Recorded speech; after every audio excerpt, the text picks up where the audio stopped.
स्वागतम स्वागतम स्वागतम फ्रेंड्स, आप सभी का स्वागत है मेरे चैनल बॉन्ड इक्विटी में। दोस्तों, आज के वीडियो में हम डिस्कस करने वाले हैं विप्रो और इन्फोसिस। जी हाँ, आईटी सेक्टर के दिग्गजों के बारे में। आईटी सेक्टर के दिग्गज विप्रो और इन्फोसिस के नतीजे आए हैं जो धुआंधार आए हैं, बम्पर आए हैं। और अभी और आग लगेगी इनके प्राइस में। जी हाँ, इनके स्टॉक प्राइस में अभी और आग लगना बाकी है। तो क्या टारगेट्स होंगे, क्या लेवल्स होंगे, ये हम आज की वीडियो में जानेंगे। तो बने रहिए इस वीडियो में। आइए शुरू करते हैं आज का वीडियो। और आगे बढ़ने से पहले आपको बोलना चाहूँगा, आपने अगर सब्सक्राइब नहीं किया है तो प्लीज़ सब्सक्राइब कर लीजिए और बेल आइकन को भी प्रेस कर दीजिए। तो शुरू करते हैं आज का वीडियो। इकोनॉमिक टाइम्स की वेबसाइट में तो ओपन करिए। यहाँ पर आप देख सकते हैं Infosys Q3 results. Net profit jumps 16.8% YOY, tops estimates. इसका क्या मतलब हुआ? यानी कि साल दर साल में इसकी 16.8% की वृद्धि हुई है नेट प्रॉफिट में, जो कि एक बहुत ही बढ़िया, हम इसको प्रॉफिट मानेंगे। ठीक है। और पूरी डिटेल्स जान लेते हैं एग्जैक्टली क्या हुआ, गाइडेंस कैसी है एंड ऑल।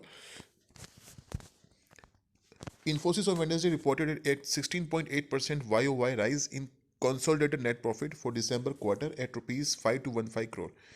यानी कि 5,215 करोड़ का मुनाफा हुआ है। ठीक है।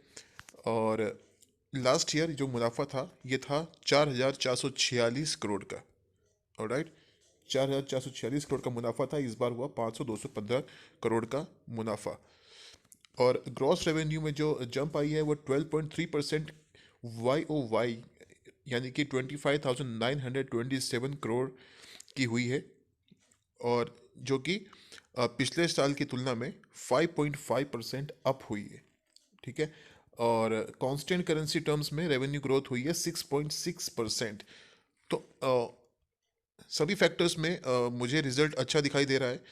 तो आगे भी देख लेते हैं एग्जैक्टली और गाइडेंस एंड ऑल कैसा रहा।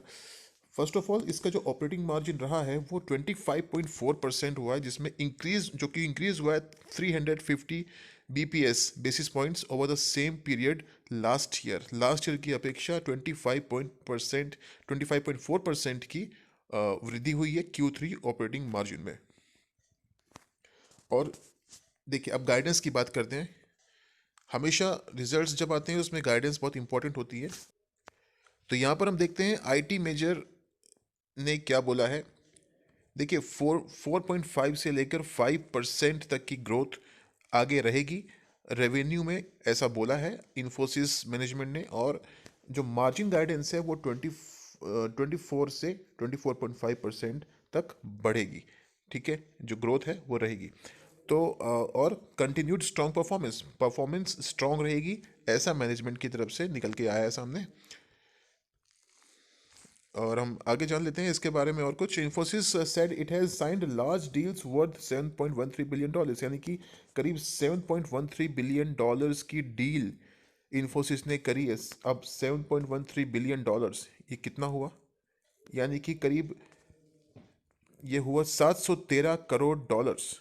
713 करोड़ डॉलर्स की डील साइन की है इन्फोसिस ने। और डिजिटल रेवेन्यूज जो है वो क्रॉस हो गए 50% of the total revenue during the quarter. यानी कि इसी क्वार्टर में पिछले क्वार्टर्स की अपेक्षा 50% रेवेन्यू इंक्रीज हुआ है। ठीक है, क्रॉस किया है digital revenue, resulting in a year-on-year growth of 31.3% in constant currency growth 31.3% रही है ईयर ऑन ईयर। यानी कि पिछले साल की तुलना में इस बार जो कांस्टेंट करेंसी ग्रोथ है वो 31.3% की है। कांस्टेंट करेंसी ग्रोथ का मतलब क्या हुआ?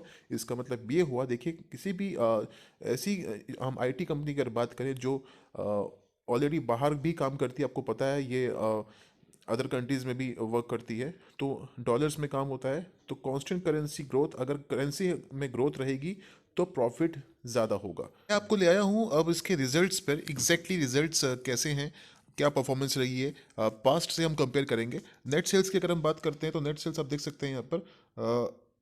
ये जो नेट सेल्स की फिगर आई है कंपेरेटिवली इम्प्रूव हुई है पहले से।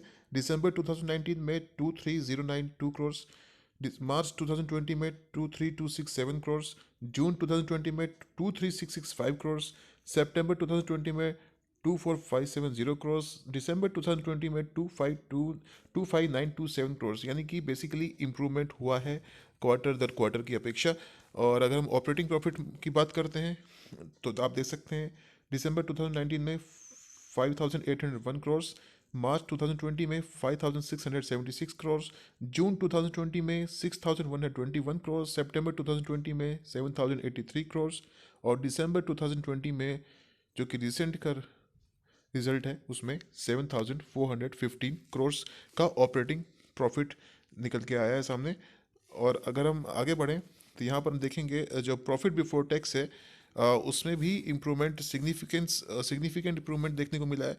जैसे कि यहाँ पे आप देखिए, हम कंपेयर करेंगे इसको पहले से, या आप देख सकते हैं यहाँ पर दिसंबर 2019 से करेंगे कंपेयर इसको। यहाँ पर देखिए आप 5,022 करोड़ दिसंबर 2019 में, 4,882 करोड़ मार्च 2020 में, जून 2020 में 5,317 करोड़, सितंबर 2020 में 6,180 करोड़ और दिसंबर 2020 में 6,540 करोड़ की का प्रॉफिट है before tax, profit before tax है। अब हम बात कर लेते हैं ईपीएस की, अर्निंग पर शेयर की, जो कि दिसंबर 2019 में 10.50 था, मार्च 2020 में 10.18 था, जून 2020 में 9.97 था। उसके बाद इम्प्रूवमेंट हुआ, सितंबर 2020 में 11.41 हुआ और दिसंबर 2020 में फिर से जंप 12.24 हुआ। तो all and all results are I would say excellent. तो अकॉर्डिंगली अगर आप इसमें कोई पोजीशन बनाना चाहते हैं तो एग्जैक्टली आपको क्या करना होगा, हम चार्ट पे चलते हैं, टेक्निकल चार्ट देख लेते हैं और अकॉर्डिंगली आप पोजीशन इसमें बना सकते हैं। Let me see what's going on the chart. Weekly chart open किया है और इसमें कोई दो राय नहीं है कि इन्फोसिस लगातार आउट परफॉर्म कर रहा है काफ़ी समय से। तो हम देख लेते हैं एग्जैक्टली इसके क्या लेवल्स हैं, आगे क्या लेवल्स देखने को मिल सकते हैं। हम अगर बात करें टारगेट्स की, फर्स्ट ऑफ ऑल इसका जो करंट मार्केट प्राइस है वो 1389 पे चल रहा है। तो इसके जो टारगेट्स निकल के आएंगे वो क्या हो सकते हैं, और आपको अगर पोजीशन बनानी है तो किन लेवल्स पे आप पोजीशन बना सकते हैं, चलिए जान लेते हैं। जैसे कि आगे कोई इसका कोई रेजिस्टेंस तो दिखाई नहीं पड़ रहा है, तो हमको टारगेट्स निकालने होंगे। इसके लिए मैं फिबोनाची का यूज़ करूँगा। फिबोनाची के माध्यम से इसके टारगेट में निकालने की कोशिश करता हूँ। इसके जो टारगेट्स होंगे,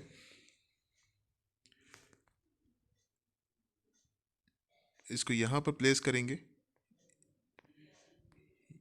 ये सितंबर 2019 का इसका पीक है और 16 मार्च 2020 इस लेवल पे, इसके आसपास हम इसको प्लेस करेंगे बॉटम को। और इसका जो टारगेट है अभी देखिए 1410, करीब 1400 का इसका टारगेट है। 1400 का टारगेट है जिसके पास ये चल रहा है। तो अगर इसको क्रॉस करता है इसका नेक्स्ट टारगेट 1758, हम 1750 का इसका टारगेट मान के चल सकते हैं। ठीक है, जैसे कि आप यहाँ देख पा रहे होंगे 1758। ऑलराइट, तो टारगेट वुड बी 1758, 1758। तो इसको अगर हम राउंड फिगर में करें तो क्या करेंगे, 1750 ऑल, यहाँ से ऑलमोस्ट, मैं कहूँगा यहाँ से ऑलमोस्ट आपको 25% की जंप देखने को मिल सकती है। हाँ, ये क्योंकि हम वीकली चार्ट देख रहे हैं तो मैं ये नहीं कहूँगा कि कल ही आप इसमें कोई पोजीशन बना के बैठ जाएं और इसमें 1750 के लेवल्स देखने को मिलेंगे। अगर आप चाहें तो छोटी क्वांटिटी उठा सकते हैं इसमें, और अगर डिप मिलता है मार्केट में, कुछ करेक्शन आता है तो भी आप थोड़ी क्वांटिटी इसमें ऐड करें और 1750 के लेवल्स देखने को मिल सकते हैं। अब ये मैं ये नहीं कहता कि कल ही मिल जाएंगे, परसों, एक हफ्ते, एक महीने में मिल जाएंगे, नहीं, मैं ऐसा बिल्कुल नहीं कहता। लेकिन हाँ, 1750 के टारगेट्स अचीवेबल लगते हैं क्योंकि ये स्टॉक पहले से रैली कर चुका है। रिजल्ट अच्छे आने की उम्मीद थी, रैली हो चुकी है, तो इसीलिए इसमें करेक्शन आना भी स्वाभाविक है। करेक्शन आ सकता है, करेक्शन किस लेवल पे आएगा ये मैं नहीं जानता, लेकिन टारगेट की हम बात करेंगे, सिर्फ मैं टारगेट की ओर फोकस कर रहा हूँ। 1750 के टारगेट्स अचीवेबल होंगे। मुझे ऐसा लगता है कि ये टारगेट्स 6 महीने के अंदर आपको इजीली मिल जाने चाहिए। तो ये तो था वीकली चार्ट इन्फोसिस का। तो अब हम चलते हैं विप्रो की ओर। आइए जान लेते हैं विप्रो के रिजल्ट्स कैसे रहे हैं और उसका हम चार्ट भी स्टडी करेंगे और टारगेट्स को स्टडी करेंगे। आइए बढ़ते हैं आगे। देखिए, एक बार फिर से मैं आपको द इकोनॉमिक टाइम्स की वेबसाइट पर ले आया हूँ। यहाँ पर आप देख सकते हैं विप्रो Q3 रिजल्ट्स में जो इम्प्रूवमेंट हुआ है उसके आधार पर मैं आपको बता रहा हूँ कि नेट प्रॉफिट राइज हुआ है, बढ़ा है 21%, यानी कि 2967 करोड़ का प्रॉफिट हुआ है विप्रो को Q3 में। बीट्स एस्टिमेट्स, यानी कि जो एस्टिमेट था उससे ऊपर का ही प्रॉफिट हुआ है, उससे ज़्यादा प्रॉफिट हुआ है। तो आगे हम देख लेते हैं एग्जैक्टली क्या हुआ है। Gross revenue for the quarter rose 1.3% year on year. यहाँ पर आप देख सकते हैं gross revenue for the quarter rose 1.3% year on year to rupees 15,670 crore. ठीक है, 15,670 करोड़ का ग्रॉस रेवेन्यू हुआ है, जिसमें कि 1.3% की जंप है ईयर ऑन ईयर, यानी कि पिछले जो दिसंबर का क्वार्टर था 2019 का, उसके कंपैरिजन में 1.3% की जंप है। और जो सीक्वेंशियल बेसिस पे जो जंप है वो 3.7% की है। ओके, अगर हम आगे हम देखें कि एग्जैक्टली और क्या क्या इम्प्रूवमेंट हुआ है रिजल्ट में, तो हम जानेंगे कि 20.8% rise year on year rise in net profit at 2966.70 crore, 2966 crore का नेट प्रॉफिट हुआ है दिसंबर क्वार्टर में, जो कि पिछले साल के दिसंबर 2019 की तुलना में 2455 का था, जो अब 2966 करोड़ का हुआ है। Alright, revenue for the quarter rose 1.3%, जो कि मैं आपको बता चुका हूँ ऊपर भी। और आईटी फर्म ने क्या बोला है कि इसकी जो ग्रोथ है वो 2071 मिलियन डॉलर्स पर रही है, डॉलर टर्म्स में 3.9% की सीक्वेंशियल ग्रोथ देखने को मिली है। ठीक है, सबसे मेजर पॉइंट जो आप देख पा रहे होंगे यहाँ पर वो क्या है, the revenue growth was highest, I am saying highest for the company in 36 quarters. 36 quarters का मतलब हुआ पिछले 9 साल की तुलना में सबसे ज़्यादा रेवेन्यू ग्रोथ हुई है, जो कि विप्रो के लिए बहुत बहुत बहुत ही इंपॉर्टेंट पॉइंट है। ठीक है, हालांकि विप्रो का स्टॉक रैली कर चुका है पहले, लेकिन फिर भी इसमें अच्छी खासी उम्मीद है, पोटेंशियल है आगे बढ़ने का। ये हम चार्ट पे देखेंगे एग्जैक्टली चार्ट क्या कहता है, इसमें क्या टारगेट्स हो सकते हैं। इसके लिए हम चार्ट पे चलें, लेकिन उसके पहले हम डिटेल्स इसका एनालिसिस कर लेते हैं स्टॉक का। आइए इसके रिजल्ट्स को थोड़ा और बारीकी से ऑब्जर्व कर लेते हैं। अगर हम नेट सेल्स की बात करें, हम कंपैरिजन कर लेते हैं इसको। क्वार्टरली रिजल्ट मैंने ओपन किया है, तो क्वार्टरली रिजल्ट हम कंपेयर करते हैं। Q growth in quarter ended December 2020 is 3.80% versus 1.17% इन सितंबर 2020, यानी कि पिछले क्वार्टर की अपेक्षा 3.80%, पहले 1.17% की ग्रोथ थी, अब 3.80% की ग्रोथ हुई है। ठीक है, और ईयर ऑन ईयर ग्रोथ की अगर हम बात करें, तो दिसंबर 2020 में 1.29% की ग्रोथ है, और दिसंबर 2019 में 2.73% की ग्रोथ रही थी। अगर हम बात करें आगे बढ़ते हैं, अगर हम बात करें कंसोलिडेटेड नेट प्रॉफिट की, तो क्या है कंसोलिडेटेड नेट प्रॉफिट जो रहा है क्यू यानी कि सितंबर 2020 से कंपेयर करेंगे हम, तो इस बार 20.37% की जंप है।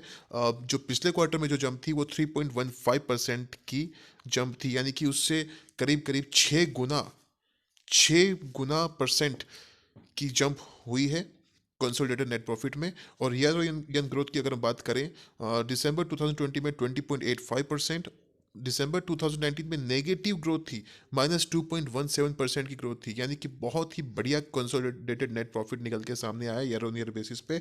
और ऑपरेटिंग प्रॉफिट अगर की हम बात करें, केवल ऑपरेटिंग प्रॉफिट की, कंसोलिडेटेड तो मैंने बताया आपको ये ऑपरेटिंग प्रॉफिट है, तो इसमें आप कंपेयर कर सकते हैं। इस बार 19.77% ही हुई है, और सितंबर 2020 में 7.81% की ही ग्रोथ थी। और ईयर और ईयर की बात करें तो दिसंबर 2019 में -3.43% की ग्रोथ थी, माइनस में थी, और इस बार +29.47%। Excellent excellent operating profit, very good. और अगर हम बात करें इंटरेस्ट की, इंटरेस्ट हम की बात करें तो इस बार 140 करोड़ का इंटरेस्ट गेन किया है, मिला है कंपनी को। तो क्यू की अगर बात करें क्वार्टर बेसिस पे हम बात करें तो सितंबर 2020 में -2.46% था इंटरेस्ट, यानी कि घटा था इंटरेस्ट इनकम, और 10.50% इस बार दिसंबर 2020 में हुआ है, इंटरेस्ट प्राप्त हुआ है विप्रो को। ईयर ऑन ईयर बेसिस पे आप देख लीजिए, पहले 13.34% था, इस बार -24.08%, यानी कि इस बार इंटरेस्ट घटा है। ओके। और अगर हम बात करें यहाँ पर ऑपरेटिंग प्रॉफिट मार्जिन की, तो ये आप देख सकते हैं ऑपरेटिंग प्रॉफिट मार्जिन की हम बात कर लेते हैं। ये देखिए इम्प्रूव हुआ है, इज इम्प्रूव फ्रॉम सितंबर 2020, ये इम्प्रूव हुआ है। और ईयर ऑन ईयर की हम बात करें तो भी इम्प्रूव ही हुआ है। ठीक है दोस्तों, तो अब हम यहाँ से कंपेयर कर लेते हैं एग्जैक्टली एक पूरा चार्ट, एक शीट है, यहाँ पे हम कंपेयर कर लेते हैं मार्च, जून, सितंबर, दिसंबर। ठीक है, ये 4 क्वार्टर कंपेयर कर लेते हैं। हर बार की अपेक्षा इस बार हाईएस्ट है नेट सेल्स, ये आप देख सकते हैं यहाँ पर नेट सेल्स हाईएस्ट है 15,670 पर। ऑपरेटिंग प्रॉफिट 4,117 पर, जो कि अभी तक का हाईएस्ट है पिछले क्वार्टर्स की अपेक्षा। इंटरेस्ट 140 पर है, अब पिछले 2 क्वार्टर की अपेक्षा। मार्च में ये 165 करोड़ था और इस बार 140 करोड़ है, थोड़ा फर्क आया है, ज़्यादा फर्क नहीं है। और कंसोलिडेटेड नेट प्रॉफिट अभी तक का हाईएस्ट है पिछले 4 क्वार्टर्स की अपेक्षा। ऑपरेटिंग प्रॉफिट मार्जिन 26.28% है, अभी तक सबसे हाईएस्ट है पिछले 4 क्वार्टर्स की अपेक्षा। तो मैं आपको ले आया हूँ विप्रो के वीकली चार्ट पर। देखिए, सबसे पहले हम बात करेंगे इसके लेवल्स की, टारगेट्स की, और कहाँ पर आप पोजीशन बना सकते हैं। देखिए, वीकली चार्ट जो हमको शो कर रहा है, मैंने फिबोनाची का एक जो इंस्ट्रूमेंट यूज़ किया है, उसके आधार पर मैं आपको उसके टारगेट्स बताने की कोशिश करता हूँ। अभी का जो करंट प्राइस है वो 459 का है। तो नेक्स्ट टारगेट जो उसका निकल के सामने आ रहा है, देखिए पहला टारगेट इसका 391 का था, जो क्रॉस हो चुका वीकली चार्ट पर। और यहाँ पर आप देखिए नेक्स्ट टारगेट निकल के आ रहा है 533 का। तो अप्रॉक्सीमेटली हम इसको कहेंगे टारगेट है 533, यानी कि अगर हम इसको राउंड फिगर में कर दें तो आप, क्योंकि एग्जैक्ट टारगेट्स नहीं होते हैं, अप्रोक्सीमेट टारगेट होते हैं, तो 525 से 530 का टारगेट है। तो 525 से 530 का टारगेट है। मैं मान के चल रहा हूँ कि 530 का टारगेट अचीवेबल होगा। ये शॉर्ट टर्म का टारगेट है। देखिए, ये शॉर्ट टर्म के टारगेट की मैं बात कर रहा हूँ, ये बहुत जल्दी अचीव भी हो सकता है अगर मार्केट ने साथ दिया, मार्केट तेजी में रहा। और इसके रिजल्ट्स के आधार पर मैं आपको यही कहना चाहूँगा कि आप इसमें बने रहें, तो ये बहुत आगे के लेवल्स भी दिखाएगा, मुझे ऐसा लगता है। क्योंकि इसमें अच्छी खबरें भी रही हैं कुछ समय पहले, और इसका रिजल्ट्स भी दमदार आ रहे हैं। तो जो आगे के लेवल्स हैं इसके 650, 650, 750, 900, खैर वो आगे की बातें हो गई। लेकिन फिलहाल मैं यही कहूँगा, अभी के जो टारगेट है, रिसेंट टारगेट, वो 530 के टारगेट है। अगर आप इसमें ट्रेडिंग करना चाहें तो ट्रेडिंग के लिहाज से भी 530 के टारगेट लेकर चल सकते हैं। और अगर आप इसमें स्टॉप लॉस की बात करें, देखिए स्टॉप लॉस इसमें थोड़ा पीछे का है। यहाँ पर मैं कहूँगा स्टॉप लॉस 385 का स्टॉप लॉस है, जो मुझे नहीं लगता कि वो हिट होगा। किसी क्रिटिकल कंडीशन में मार्केट अगर गिरता है तो ही शायद यहाँ पर पहुँचेगा। अदरवाइज इसके रिजल्ट जिस तरह से रहे हैं, तो ये यहाँ 385 तक तो नहीं आएगा। आप इसमें बने रहें और 530 के टारगेट का वेट करें। मुझे लगता है ये टारगेट आपको जल्दी ही देखने को मिलेंगे। So thank you so much guys, आज के लिए इतना ही। अगर आपको मेरी वीडियो पसंद आई है तो आप प्लीज़ मेरे चैनल को सब्सक्राइब कर लीजिए, लाइक कर दीजिए और अपने फ्रेंड्स को शेयर कीजिए, अगर वो भी कुछ ऐसी महत्वपूर्ण जानकारियाँ लेना चाहते हैं मेरे चैनल के थ्रू, मेरी वीडियोस के थ्रू। तो प्लीज़ सब्सक्राइब कर लीजिए और हाँ, बेल आइकन को भी प्रेस कर लीजिए, ताकि आपको इंपॉर्टेंट नोटिफिकेशंस के माध्यम से मेरी वीडियोस प्राप्त हो जाएं। फिर मिलेंगे दोस्तों। Thank you so much, take care of yourself, bye bye.